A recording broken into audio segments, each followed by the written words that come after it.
5 वक्त नमाज में हिंदुओं को काफिर बोलो। 5 वक्त नमाज में सूरह काफिरून के जरिया हिंदुओं को काफिर बोला जाता है। अजान के जरिया हिंदुओं को और जो मुस्लिम नहीं है उस सभी धर्म वालों को यह बताया जाता है कि तेरा भगवान तो कुछ है ही नहीं। इस तरीके की अजान और इस तरीके की नमाज भी हमारे भारत में बैन होनी चाहिए।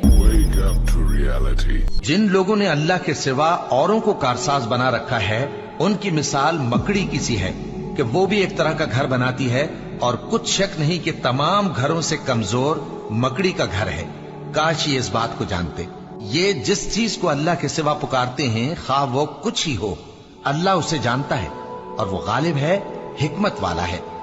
और ये मिसालें हम लोगों के समझाने के लिए बयान करते हैं और इसे तो अहले दानिश ही समझते हैं। अल्लाह ने आसमानों और जमीन को हिकमत के साथ पैदा किया है, कुछ शक नहीं कि ईमान वालों के लिए इसमें निशानी है।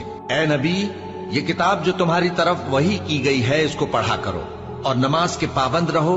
कुछ शक नहीं कि नमाज बेहयाई और बुरी बातों से रोकती है और अल्लाह का जिक्र सबसे बड़ा है और जो कुछ तुम करते हो अल्लाह उसे जानता है। और अहले किताब से बहस न करो मगर ऐसे तरीके से कि निहायत अच्छा हो।